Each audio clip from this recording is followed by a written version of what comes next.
כן, רבותיי, חג שמח, תזכו לשנים רבות. It gives us great honor and pleasure and kavod of welcoming my dear friend and colleague, Rav Eli Mansour, Shelita, that is staying with us for this special night of Chanukah. Originally, when we planned this lecture, it was supposed to be this past Thursday evening. But then suddenly I get a text from the rabbi, Rabbi, Mehila, we have to switch it for Sunday night. Do you mind? And I answered him, how can I mind? Sunday night tonight is the holiest night of the entire week of Hanukkah. No less than Yom Kippur, no less than Hoshana Rabbah, and I'm sure that the rabbi will tell us a lot of beautiful insight, the magnificent Kedusha, holiness and power that these 24 hours that started 2-3 hours ago carry all the way till tomorrow. So Be'ezat Hashem, I'm sure the Kahal will hear magnificent words of Torah. We'll take the opportunity to express our gratitude to the Goldberg family for graciously sponsoring tonight's lecture. La'ilun Nishmat, their beloved father, Gideon ben David alav shalom, as well as the dear friend Ozi ben Shoshana. May both neshamot have an aliyah in Gan Eden. At the end of the shi'ur, we are going to be organizing most likely a minyan for Arvit, for those who did not pray yet. And there is a beautiful Saudah Mitzvah already set up at the breakfast room at the end of the lecture. So I believe that Chacham, we're ready for you. Okay. You have the mic too? Beautiful. Thank you. תזכו לשנים רבות, נעימות וטובות, חג שמח. It's a great privilege for me to be here tonight at the Safra Synagogue here in Aventura. It takes on added significance that your great rabbi, Rabbi Galamidi Yishmerehu Ha'ed, who clearly is one of my heroes. People come to me many times, they say, Rabbi Mansour, you work so hard. And I say, I don't work 10% of what Rabbi Galamidi does in one day. And he's really a great asset to this synagogue, of course, but really he's a proper role model for what the rabbinate is supposed to look like. He clearly did not choose to be a rabbi to look for any shortcuts or to make his life any easier. If anything, the rabbinate for this great rabbi is a yoke, although he loves every minute of it, as we know. But clearly he doesn't shy away from his responsibilities. And the blessings are in the proof is in the blessings of the synagogue. It's growing by leaps and bounds. It's going up and sideways in every which direction. And the pasuk will be fulfilled on this congregation. Ufarasta yama v'kedma safona v'negba v'nibrechu becha kol mishpechot ha'adama u'b'zar'echa. Amen. Amen. It's great to see the congregation, the men and the women that are here tonight. A beautiful rendition of the Ma'asur. I guess it's proper. Before a baseball game, they sing the national anthem. So before a class in a synagogue, I guess you could sing Ma'asur. There's nothing wrong with it. I want to congratulate the board of directors of this great synagogue, that they have it. It's being run like a well-oiled engine, machine. And Baruch Hashem, as I said, this is a model synagogue that all other synagogues in the world should learn from the Ba'alei Batim, from the classes that are offered, from the different services that are given, and from just the way it flows. It's just an easy flow, how it works. And that's because Baruch Hashem, the rabbi and the board, are putting a lot of energy into making that happen. So again, Amen. Amen. Ladies and gentlemen, I came here tonight to reveal a great insight regarding the holiday of Hanukkah, specifically the last night that we're in. The 8th night of Hanukkah, which as the rabbi said is Keneged Kulam, is as great as all the days combined. The way this idea came to me is because one of the members back in Brooklyn asked me the following question.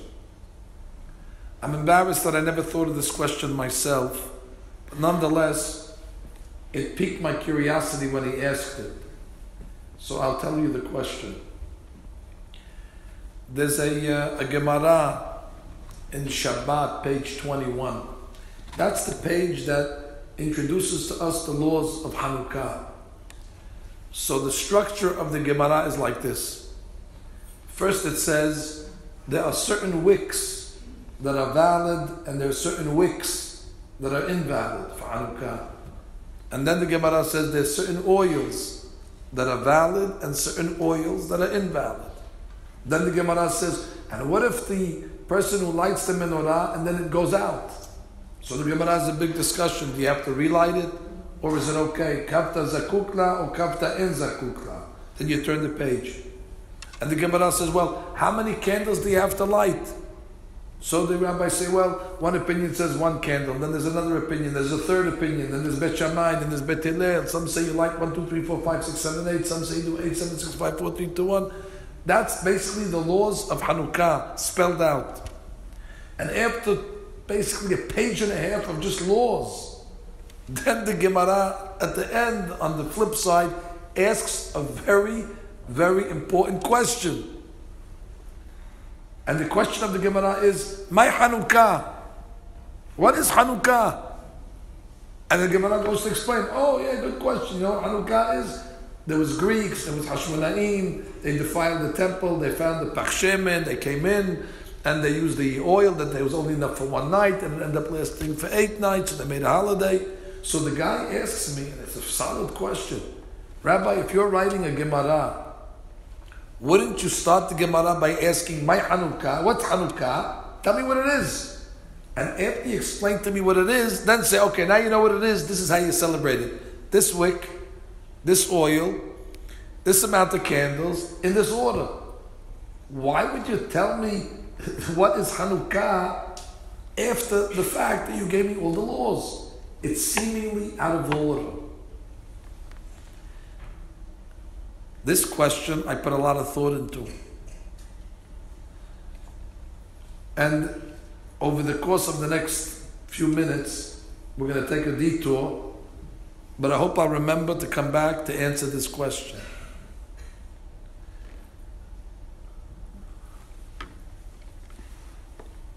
There's 4 exiles that the Jewish people have endured. The first exile was Babel, the Babylonians. It wasn't such a bad exile. It's true they destroyed the first temple. That was bad. But it wasn't so long. It only lasted 70 years. It's a short exile. After that, there was Parasu Madai. Parasu Madai, well, that was a bad one also, if you remember Haman. He intended to commit a genocide, to kill all the Jewish people, men, women, and children, in one day. But God foiled his plans, and instead of killing us, he got hung on a tree, him and his 10 sons. And we got saved from that exile. That's Parasu Madai, Hashverosh. The exile that we came to talk about tonight is Yavan, it's the Greeks. And Baruch Hashem, we survived the Greeks, although very narrowly we survived it, as you'll soon see. And then the exile that we're in now, which is the longest of all the exiles combined, that's called Galut Edom, or Galut Romi, or Galut Esav, whatever you want to call it. And it's almost 2,000 years, this exile. And clearly it is the most severe of them all. But tonight we came to talk about the exile that's called Yavan. Yavan, I guess we'll call it Greece. It's not the Greece of today, it's the old Greeks. And I was wondering, what sin did we do to deserve this exile of Galut Yavan? It had to be something we did wrong. I mean, God must have sent us the exile because of a sin. You don't get exiled because of a mitzvah. And I'm trying to search in my brain, what did we do wrong that God brought us the Greeks? I'll give you an example. The Gemara says in Megillah, they once asked the big rabbi, Rabbi Shimon Bar Yochai, the author of the Kabbalah. They said, Rabbi Shimon, What did the Jewish people do to deserve Haman? What was the sin that they deserved, Haman? So he said, good question. He says, 100 years before Haman was around, there was a king called Nebuchadnezzar. And Nebuchadnezzar built a monstrosity of an idol, like a monster of Avodah Zarah. And the Jewish people bowed down to that Avodah Zarah. They worshipped it. They bowed down to it at least. So the Shimon says, because they bowed down to that idol, God was patient for 100 years. But they never repented. And therefore Haman came and made his diabolical decree. So I said to myself, well, that means there was a reason why Paras Umadai came. We brought them upon ourselves. So I'm asking the question again. What is the root sin that brought upon us and activated the exile called Yavan? Why is it important to know? It's very important to know this. Because you have to know what Hanukkah is coming to fix. You have to know what it is coming to rectify. You must know what we did wrong so we make sure that we don't do it again. So I searched the books. The answer to this question I found on this paper. It's a book that's called Resise Laila. It was written by a great philosopher, Kabbalist, by the name of Rav Tzadok HaKohen. He says something incredible. He says, when it all started, there was a king by the name of Talmai. Learn some history, it won't hurt you. There's a king called Talmai, he's one of the Greek kings. One day he called 70 rabbis to his palace. When they got to the palace, everybody gets a quill, everybody gets parchment, and everybody gets an inkwell. And he puts them in cubicles. And he tells them, I want you to translate the Torah into Greek. And then I'm going to collect them. And then I'm going to study it and read it. And the rabbis, they accepted this decree and challenge. Of course, it's a challenge. And they went into their cubicles and they actually translated the Torah into the Greek language. Now, as a side point, they did make some minor adjustments because they felt that Talmai, being a non-Jew, will not understand certain things. And the miracle, the Gemara says, is they made 13 adjustments, and each rabbi, not knowing what the other rabbi did, made the exact same 13 adjustments. So that was an incredible, miracle that happened. I'll give you an example if you want to hear one of the adjustments. You want to hear one of them? So one of the adjustments is that the Torah says that there's certain animals that are not kosher. One of the not kosher animals is arnevet. Arnevet is a rabbit. The problem is Talmai's wife, her name was Arnevet. Her name was Bunny. So if they're going to write in the Torah that Arnevet is not kosher, you're going to say, you're making fun of my wife? So therefore they had to change the word Arnevet and they put Sa'irat Raglayim. They made an adjustment on that. And they did it 12 other times. Fine. Rav Tzadok HaKohen says, what those 70 rabbis did on that day was the greatest tragedy, was the greatest crime. And I'm scratching my head, crime? What's the crime? They translated the Torah into another language. What's so bad with that? What's so wrong with that? He says, and that is the beginning of all the problems. If I can quote you the Lashon of Resise Laila, and he says, Vathalat Shmad Yevanim, the beginning of the exile of the Greeks and their decrees, Haya al Yedeh Ha'atakat HaTorah Yevanit. It all started at that moment. In Latin, they call that event the Septuagint. It's a famous event. But you know what happened the day they translated the Torah into Greek? The Gemara says the sun did not rise for 3 days. The world was thrown into utter darkness. And it wasn't a solar eclipse. It was like the darkness in the times of Egypt. Pitch black. Choshech Afena. Because in the heavens, they felt that this was such a tragedy that the sun couldn't rise. For 72 hours, the world was thrown into darkness. As a matter of fact, if you look in the Shulchan Aruch, there's laws of tzaddikim. The laws of the tzaddikim are that there's certain days that tzaddikim, righteous people, fast. Besides the automatic fast of Yom Kippur and Tisha B'Av, but there's certain days during the year that tzaddikim fast.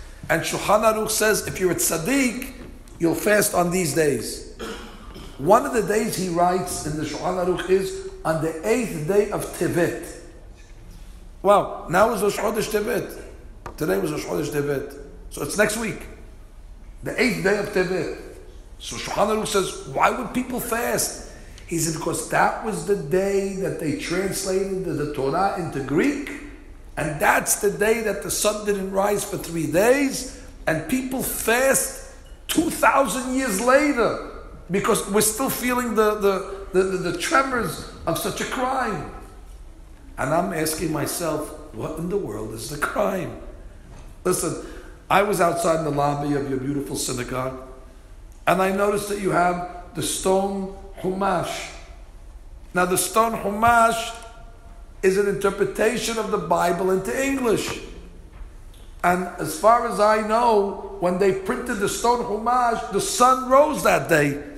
The world was not thrown into darkness. As a matter of fact, it was a sunny day. It was a beautiful day that day. So how did the Art Scroll get away with translating the Torah into English and nobody said anything? Nobody's fasting on the day that they translated it. But you have 70 tzaddikim rabbis and they translated it into Greek. So, oh, this is the beginning of the end. This is the tragedy. What's the difference? Ladies and gentlemen, I cannot overemphasize how important the philosophy that I'm going to try to convey to you tonight, if I'm able to do it, is Ya'atah D'Shmaya. In order to understand what I'm going to tell you, you have to know what the great Rav Saadia Gaon said. Rav Saadia Gaon said, En Ummah Zu Ummah Ela Betoroteha. He was talking about the Jewish nation. And he said, our nation is not a nation only because of our Torot, because of our books. It is the books that we have that gives us nationhood. Interesting. He didn't say it's the land that gives us nationhood, although we love the land and we pray for the welfare of the land 3 times a day. But keep in mind, our nation becomes a nation because of its books. And the proof of the pudding is we were exiled out of our land for 2,000 years and we still remained a nation. Try doing that with another country, exile them from their land and see how long they'll last. They won't. Because it's not the land that made us a people, it is our books. En ummanutenu umma ela biglal toroteha. Now what are these books that he's talking about? The Sidur? No. What book is he talking about? Books, he says, toroteha.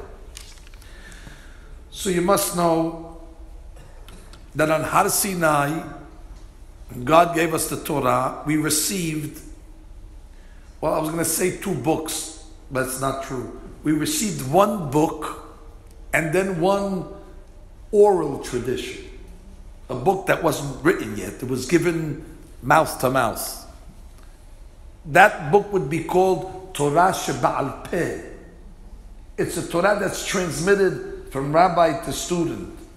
And then we got the book, the 5 books of Moses, the Bible. That's called Torah Shebichtav. That's the written book.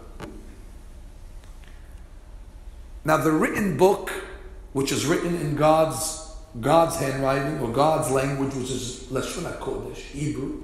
It's God's language. That's the language God used to create the world. Lashon HaKodesh, the holy language, the holy tongue. That's the language God wrote the Torah in. And in this Torah Shebichtav, it's written in a very, how shall I say, cryptic. Cryptic means it's coded. It's not written in a way where it's easily understood. Maybe some of you heard of Morse code. The Torah is written in a coded way, but it is the oral tradition that decodes it for us.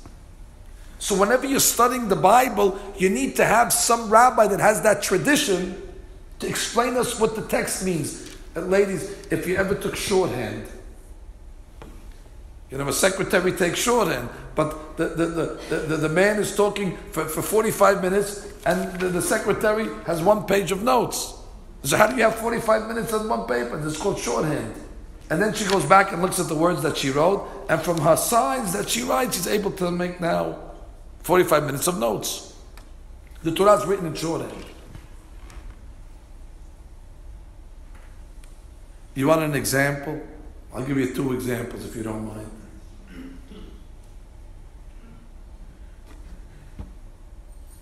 Everybody knows on Shabbat, for example, there's 39 forbidden melachot.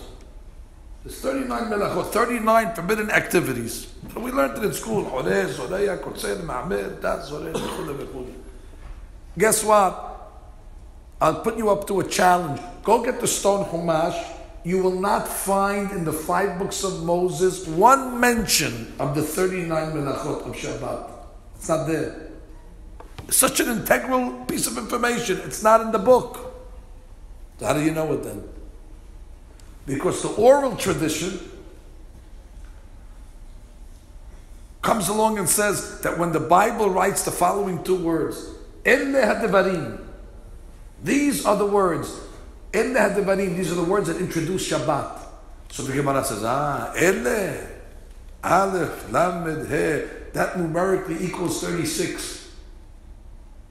Devarim, that's plural. Well, the minimum plurality is 2. So that's 36 plus 2, that's 38. Well, close enough. No, the Gemara says, Ele devarim, had devarim. There's an extra hair. 39. Wow. That means in the text itself is laden treasures and treasures of Hidushim. But without that tradition, you'll never know it. You want to hear another one? The Torah says, for example, you have to sit in a sukkah on Sukkot. Beautiful. That the Torah says. But guess what? How many walls does a sukkah have to be? Doesn't say in the Torah. There is no indication in the Torah how many walls a sukkah has to be. Doesn't say it. You think there's a pasuk that says, take 4 walls, put tzchachat up. There's no pasuk like that. So how do we know how many walls? So the Gemara says, because when it mentions the word Sukkot, it's written without a vav. It's missing a vav. Usually Sukkot would have a vav in it. It's missing a vav. So the Gemara says, you see, you don't need 4 walls. It's missing. You can have 3 walls. Wow, from a missing letter already we know. You understand? This Torah that we have, the oral tradition takes every single missing letter, every single extra letter, every single dot, every single crown, and draws myriads of information, which is the basis of our religion. All of the oral tradition is drawn from the text.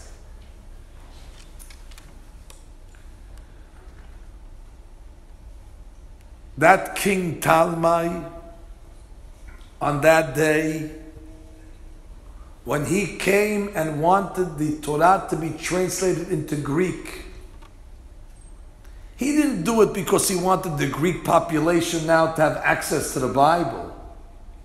His intention was to do away with the Lashon HaKodesh, with the original text the way it was written. Because once you now present a new Bible that's written in Greek, now you cannot derive from it all the oral tradition. If now this is the only book that's available, a Greek interpretation of the Torah, you won't know how many walls a sukkah has. You won't know 39 melachot on Shabbat, and you won't know anything.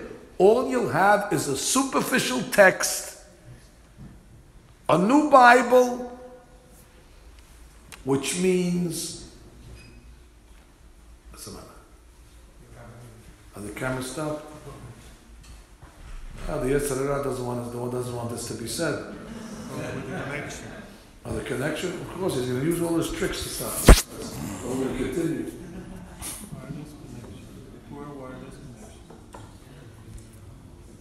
Oh, it's not my face.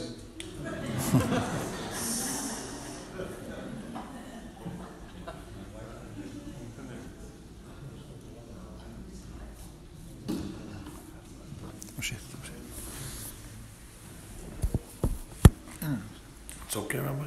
Continue. Rabbi says I should continue. Go ahead.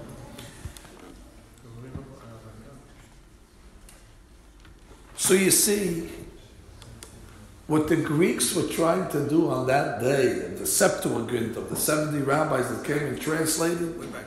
Baruch Haba. Their intention was to do away, not with the Bible, but they wanted to do away with the entire oral tradition. You know what we call that oral tradition? Maybe, ladies, you heard the word Gemara, Mishnah, Talmud. They wanted to do away with the interpretations. Now we're presenting a new Bible, and it's to be read as face value. And if it's read as face value, it's a new religion. On that day, the Greeks passed a decree, and they went to war against the Jewish library.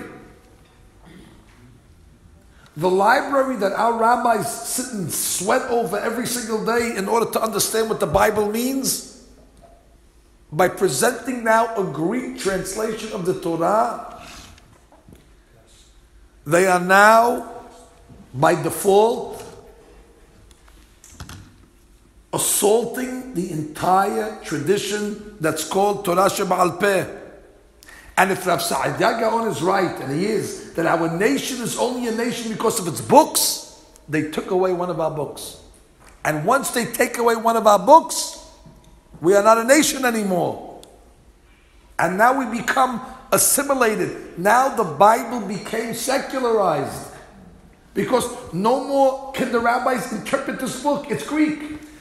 You're going to ask me, what's the difference between the stone Chumash? I'll tell you the difference. They kept the Hebrew on one side.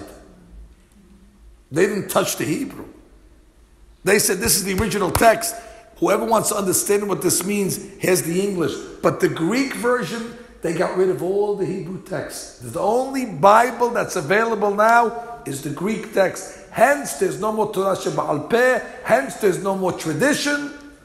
Hence, the Jewish people now become secularized. It's an incredible exile. They weren't coming after us. They were coming after the book. It's the only exile like that. The Babylonians, they came after us. They killed us. Parasu Madai, Haman wanted to kill us. The Romans, the exile that we're in now, Hitler killed us, people. This is the only exile that they had no problem with Jews. The Jews were not under assault. They just didn't want the Jews to study the Torah. They were taking the book away from the Jew, which basically brings us to secularism, which ultimately brings us to assimilation. And the Ramban writes that in the times of the Greeks, 99% of the people became assimilated. 99%. The assimilation rate was 99%. The way the historians call that, they became Hellenized. The Hellenists. Hellenists means they married Goyim and Goyot, that's what it means. And there was only one traditional family left in the Jewish people. That traditional family was called the Hashmonaim. They were still fulfilling the traditions. And when they went to war, what were they fighting for?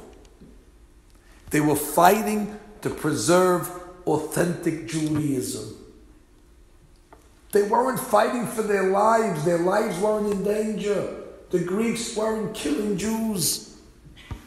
But they knew that if the Greeks will continue their ideology, there's not going to be anything left. So the rabbis went out in order to preserve the tradition. Now, how do I know all this? If you open up the Siddur says it black and white. The Siddur says, B'imei Matitya ben Yohanan Kohen Gadol, Hashmona'i ubanav, כשעמדה מלכות יוון על שען עמך Yisrael, when the Greeks came upon us, and that's the key words, their intention was l'shakeham toratach. Their intention was that we should forget the Torah.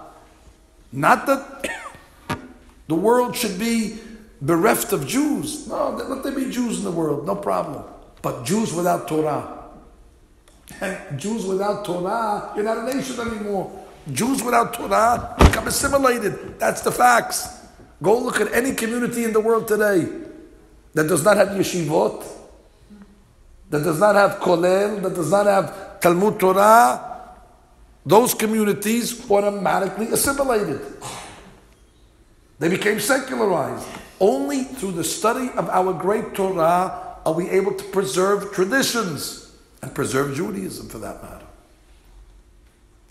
Anyway, it all started on that day. So what should the 70 rabbis have done on that day? What should they have done? The king told them to translate the Torah. You know what Rav Tzadok says they should have done? They should have died. They should have told Talmai, we're willing to give our lives up al Kiddush Hashem. We cannot secularize the Torah. It's not our Torah. We know you have a sinister plot. You're trying to take away our tradition. By you doing this, you'll take away Shabbat. You'll take away all the interpretations. You'll take away all the understandings. They should have said, Yahareg v'al Yavor, we're willing to die. But they didn't. But then he writes that when the Hashmonaim came to fight against the Greeks, the head of the family, his name was Elazar. It says when this fellow Elazar waged the war against the Greeks, he fought and he actually died. They got him. But he says he gave up his life. Elazar gave up his life in that war to push the Greeks away. So says Rav Chanukah Kohen, why did Elazar risk his life? So he writes, and I quote, Ve'elazar HaKohen Rosh HaMa'atikim HaTorah LiYevanit. He was the head of the 70 rabbis that translated the Torah into Greek. And he regretted that he didn't give up his life. So he said, I should have given up my life then. Now I'm going to risk my life and die al Kiddush Hashem to push these secularists away in order to retrieve the Torah Sheba'al Peh, to bring it back to its original glory.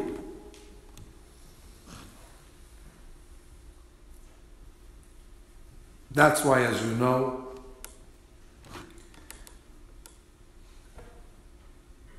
on Purim, there's a mitzvah to have a meal, to have a seudah. Everybody has a seudah on Purim. But on Chanukah, there's no mitzvah to have a meal. I know you ladies saying, how come you didn't tell me that last week? We made seudot every single night. Now you tell us there's no mitzvah to make a meal. We had our kids over and our grandchildren over and parties and all that. Well, I'm sorry to tell you, there's really no obligation to eat on Chanukah. Whereas there is a definite obligation to eat on Purim. And what's the difference? Because on Purim they were coming after our bodies. So therefore the celebration is a body celebration, a physical celebration. But on Hanukkah they weren't coming after our bodies.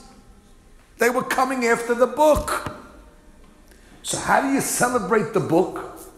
Well, you know, in America today, what item symbolizes knowledge?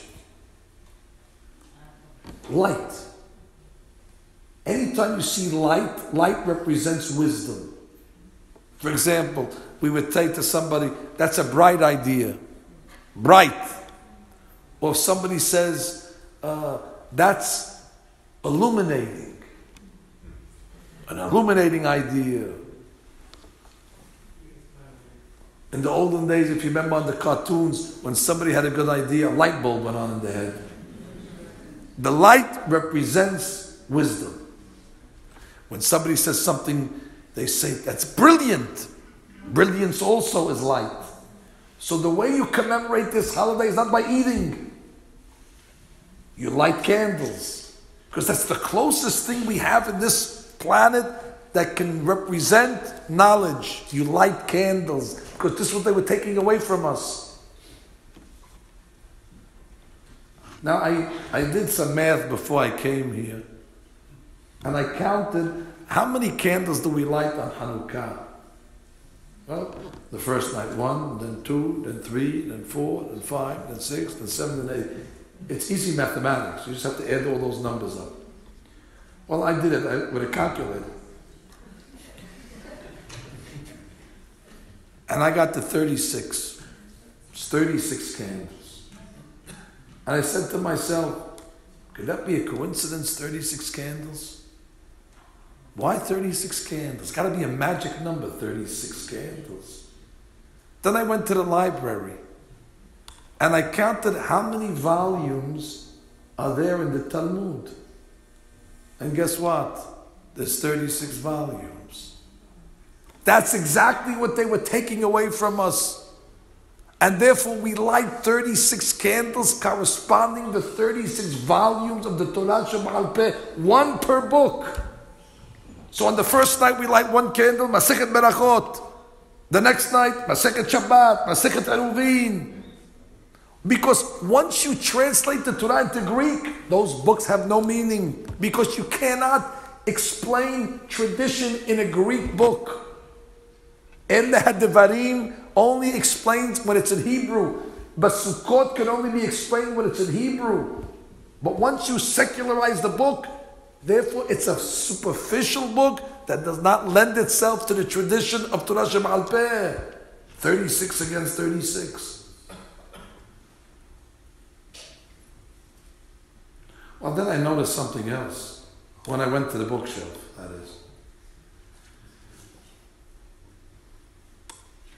There was a great rabbi called Rabbi Yehuda Nasi. I want to tell you about this rabbi. Remember his name, Rabbi Yehuda Nasi. Rabbi Yehuda, the president of the congregation.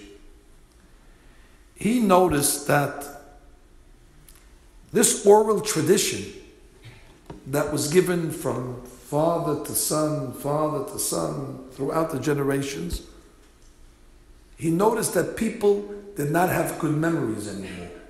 And they were having a hard time retaining the tradition. I mean, today we have a hard time retaining 7 digits in a phone number. Could you imagine having to remember 36 volumes of information? So he said it's a problem because if we don't write this tradition down, it's going to be forgotten. So he made a landmark decision, and that's what it is, it's a landmark decision, and he decided to write the tradition down. And he wrote it, and he named the book Mishnah. It's his book, the book of Mishnah, which is the original tradition, which was oral. He wrote it in 6 volumes. Shisha Sidrei Mishnah. So I went to the Mishnah. You know, he wrote a Mishnah for every single Jewish holiday. You want to know the laws of Pesach? There's Mishnah Pesachim. You want to know the laws of Sukkot? There's Mishnah Sukkah. You want to know the laws of Rosh Hashanah? Mishnah Rosh Hashanah. Yom Kippur, Mishnah Yomah. Yom Tov, Mishnah Betzah. Chol HaMoed, Mishnah Moed Katan. Shavuot, Mishnayot Bikurim. Every single Shabbat, Mishnayot Shabbat, 24 chapters. Every holiday has a Mishnah, even Purim. Even Purim, you wrote a Mishnah. It's called Mishnah Megillah. So before the holiday, I went to the bookshelf and I said, let me take out Mishnah Chanukah. And you know what I found, to my dismay? There is no Mishnayot Chanukah. There's no Mishnayot Chanukah. There's so many laws. Now, you're going to tell me, oh, because it's a rabbinical holiday. So is Purim. Purim has a Mishnah. Why didn't Chanukah get its Mishnah? There's a missing book on the shelf. You know what the explanation is?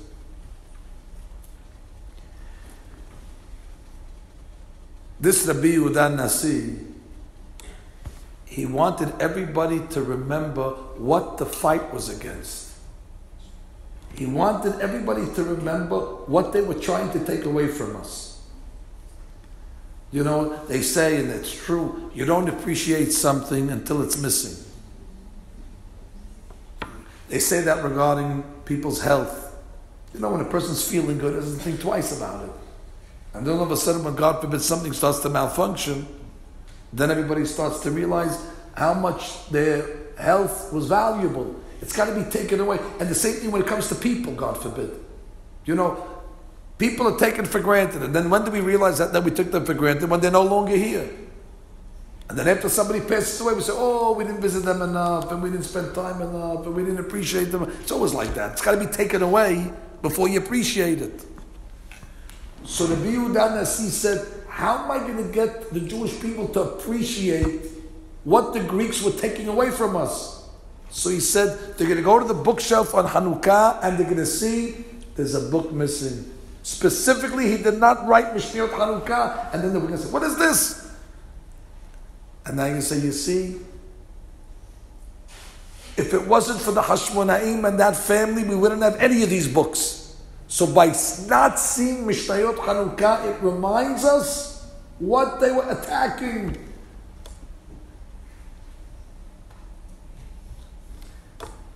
I don't know if you understand the ramifications of it.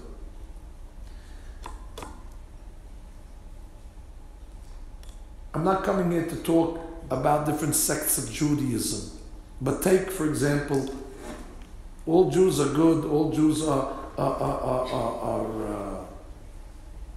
you know, I'm not talking about the leaders, I'm talking about the Jews themselves. Could be they're misguided. But take the Reform, for example.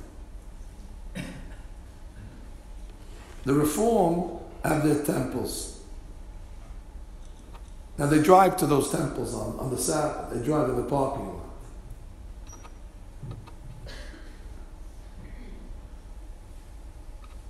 They eat on Yom Kippur during the break. They play music on Shabbat in the temple. Men and women sit together. There's no mechitzah.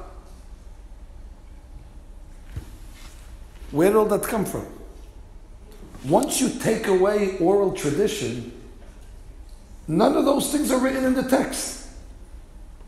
Nowhere in the text does it say you can't drive on Shabbat. Nowhere in the text does it say men and women can't sit together. Nowhere in the text does it say you can have an organ playing to the Hazan on Shabbat. None of that, all that comes from the oral tradition. So you take away the tradition, this is what Judaism looks like.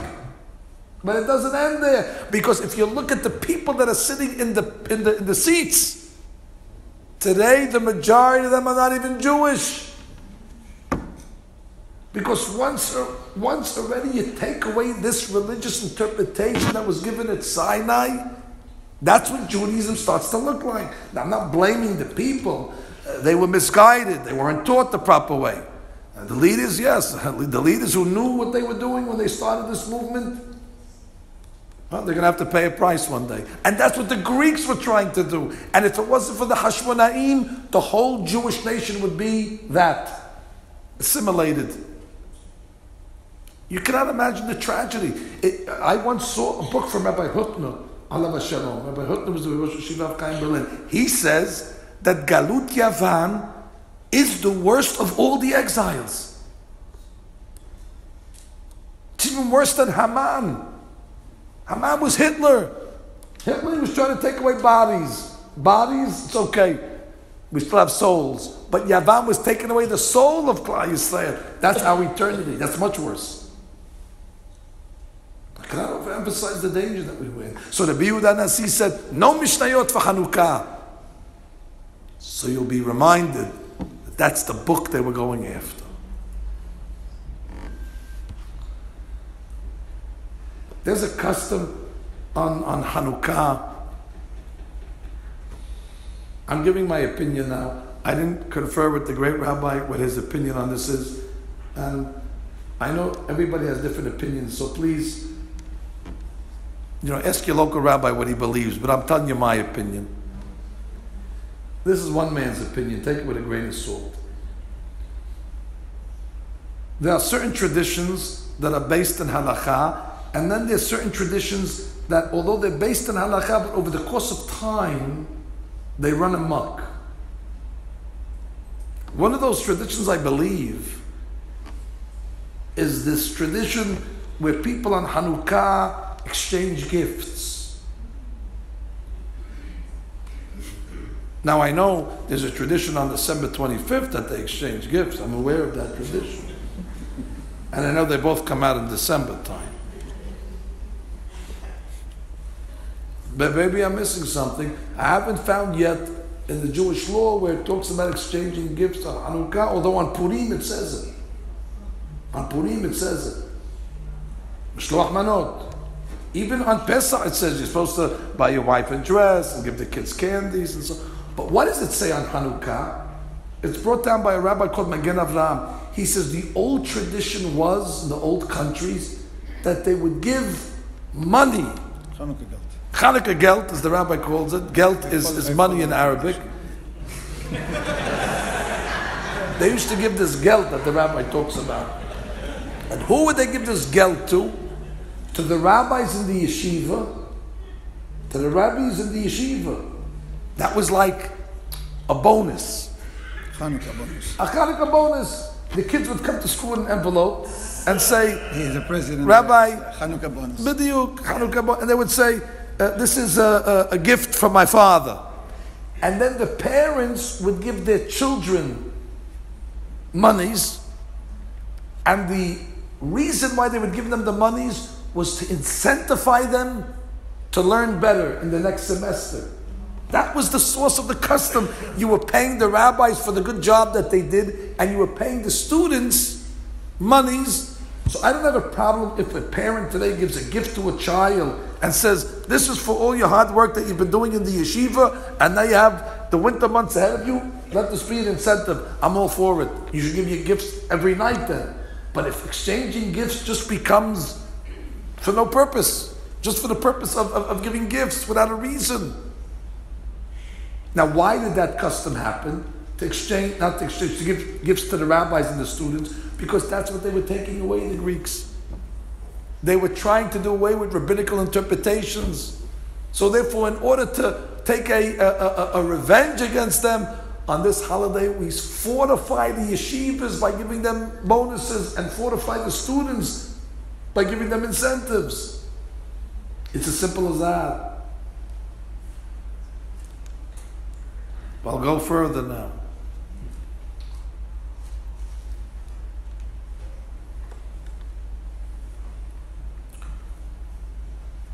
You remember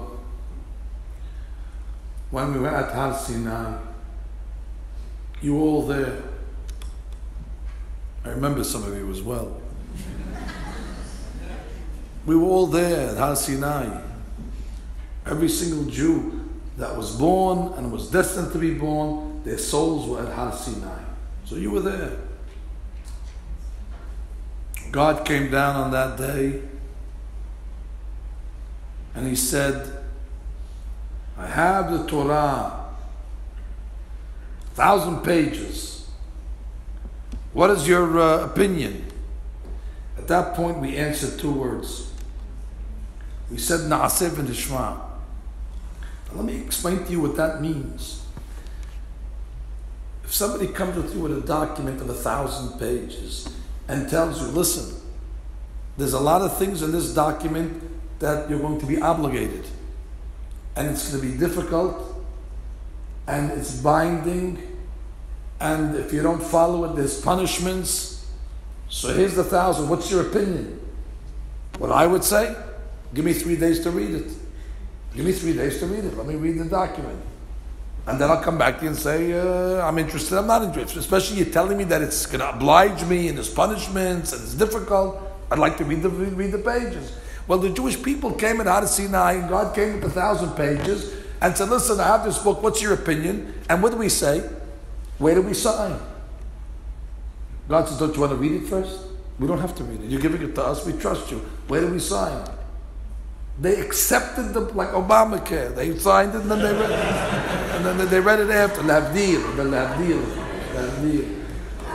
You read it after, just sign it. But the point is, that's Na'aseh v'nishma.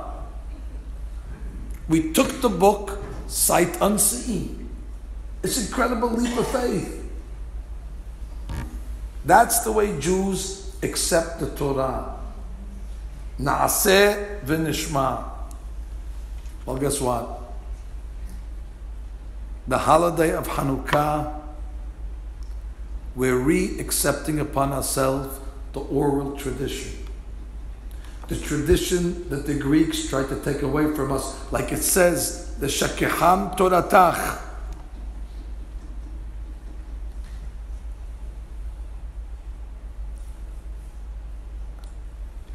On Hanukkah, we say to God, Na'aseh v'nishma. We will do and we will accept the oral tradition. So now the rabbis come to write the Talmud. So they come along and say, these are the wicks that are kosher, these are the wicks that are not kosher. This is the oil that's kosher, this is the oil that's not kosher. What if the candles go out? How many do you have to light? It's giving all the laws.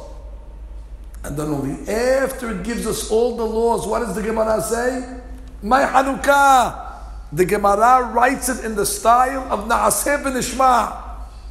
First it gives us all the laws. We don't even know what we're doing. What is this? Just don't ask questions. Take a wick, take an oil, light one. What is this about? Don't ask questions. Na'aseh v'nishma. After you give me all the laws, then the Gemara says, by the way, now you signed, now you're doing all these things, now we'll tell you what Hanukkah is. The Torah specifically, the Gemara wrote it in that style because on Hanukkah we re-accept upon ourselves this age-old tradition.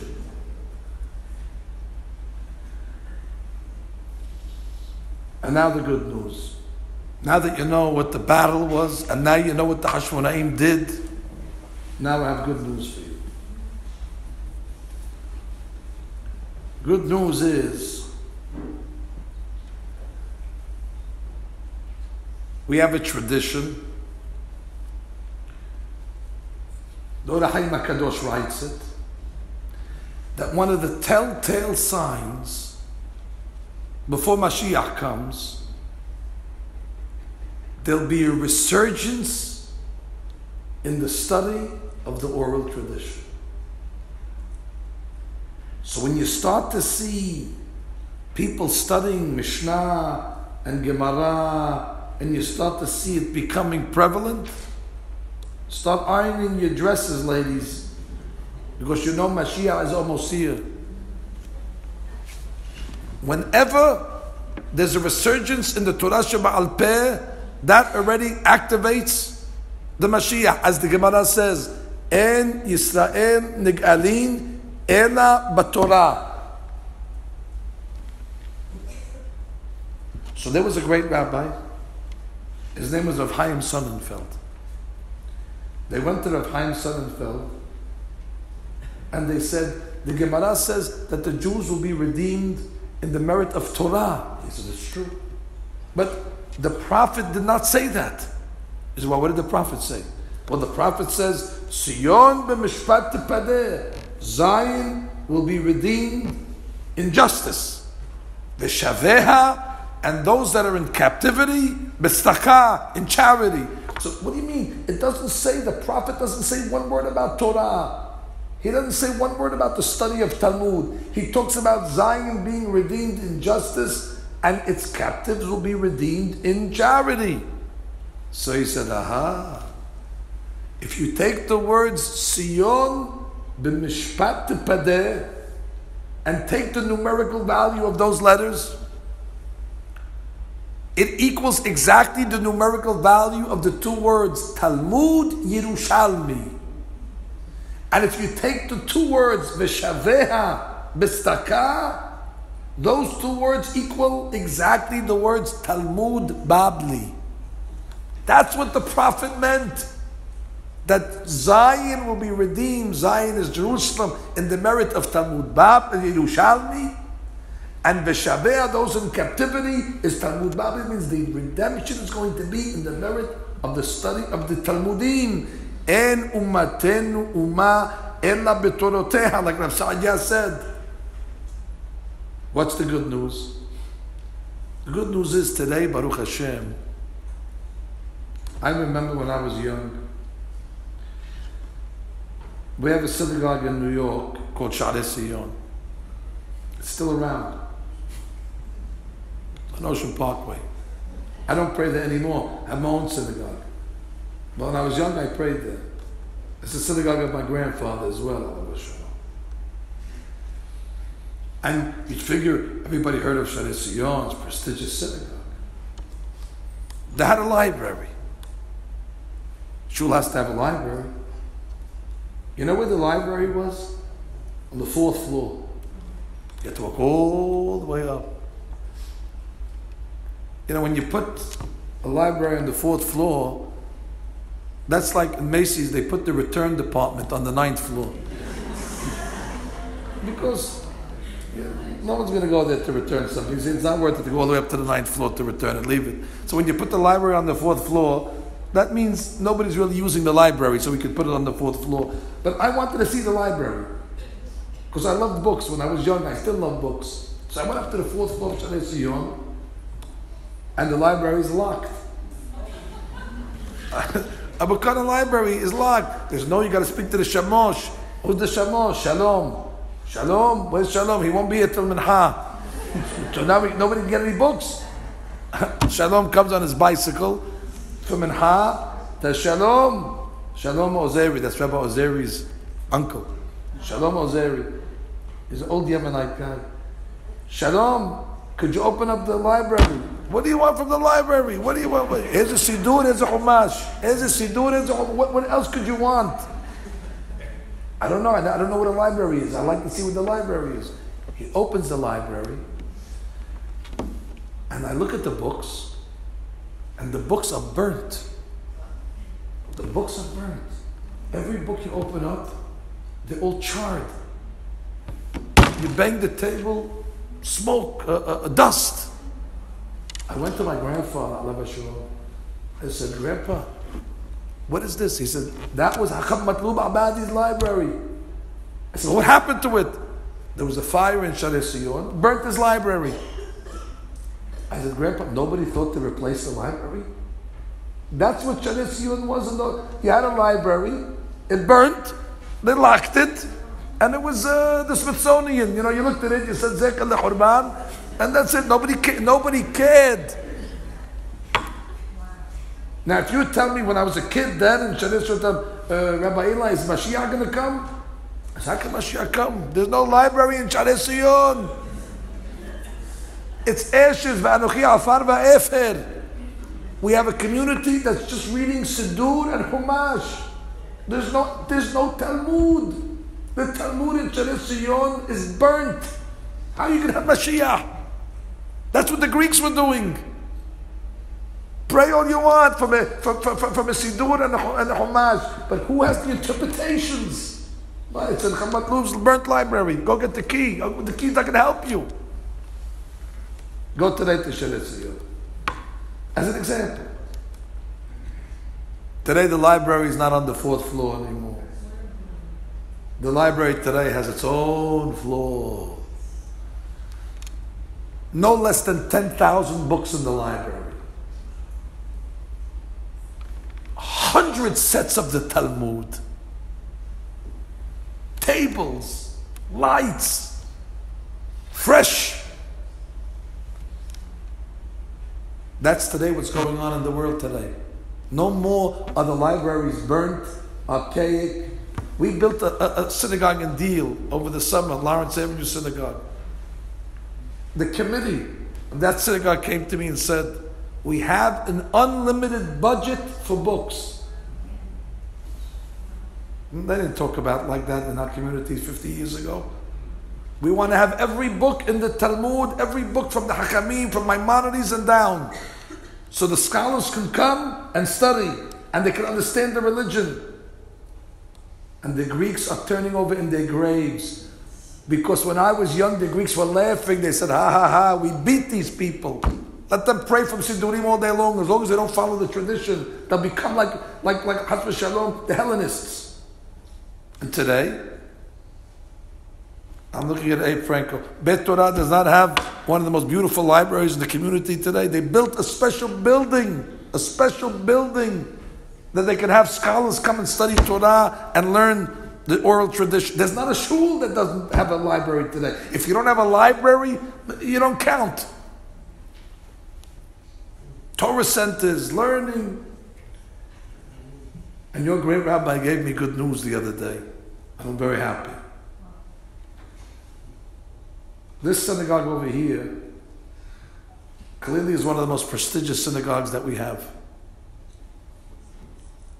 But we need now to create an area where we have good libraries with good books, and we need to bring young scholars that can come along and give us the proper interpretations of our Torah. I know there's a word that rubs some of us wrong. It rubs me wrong sometimes too, the word kolel. Oh, when we hear the word kolel, it evokes all sorts of funny type of emotions. That's why I don't use that word. When somebody tells me, what do you do, Rabbi Mansour, all day long? I said, I'm involved in research. Oh, wow, that's impressive. You do research? Where do you research? I tell in the laboratory. Wow, you sit in the laboratory all day long? Yeah, me and some other scholars. What do you think a kollel is? It's a bunch of researchers that are doing research. You don't like the word Bet Midrash? Call it a laboratory. I'm not interested in the semantics, but what I'm interested is in to preserve the tradition. And this synagogue, in my opinion, has graduated to that level where now it's done. We have the mikveh, Baruch Hashem.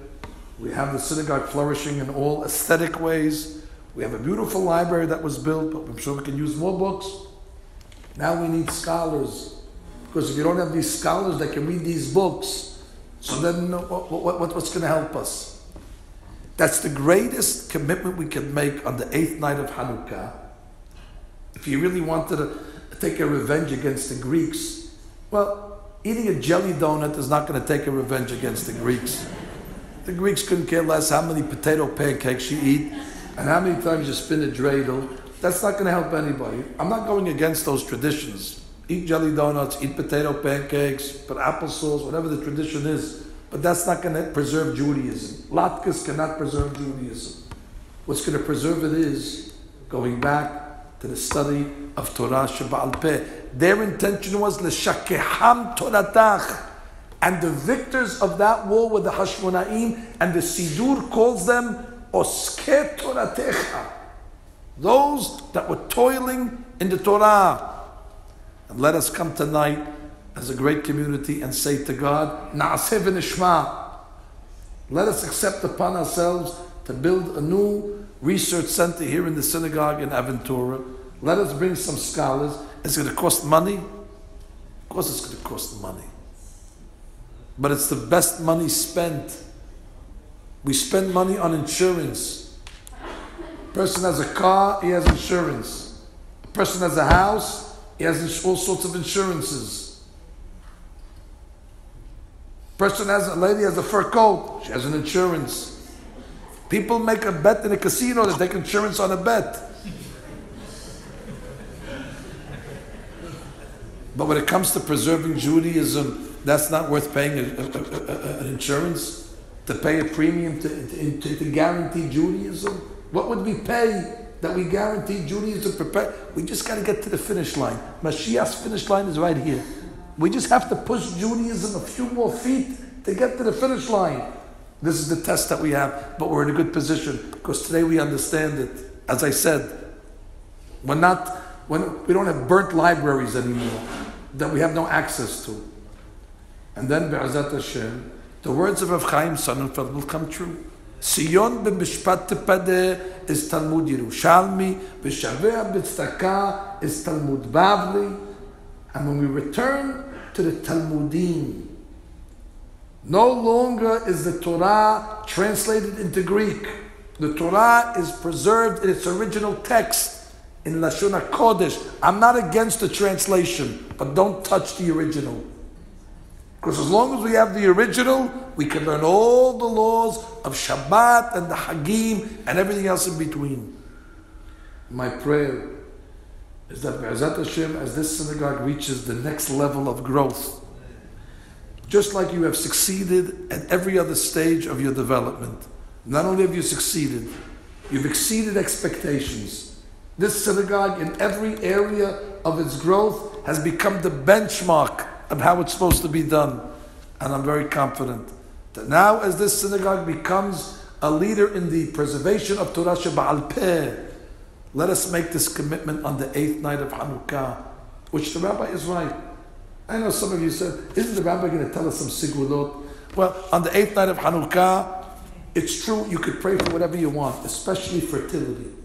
If there's Chas v'Shalom couples that need to have children, the Zohar HaKadosh says on the 8th night of Chanukah, there's something in the night, in the mazalot, for fertility. There's something in the night for parnasah. But all those are beautiful, those are physical things.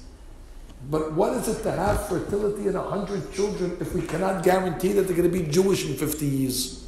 Then fertility is not an asset, fertility becomes a liability.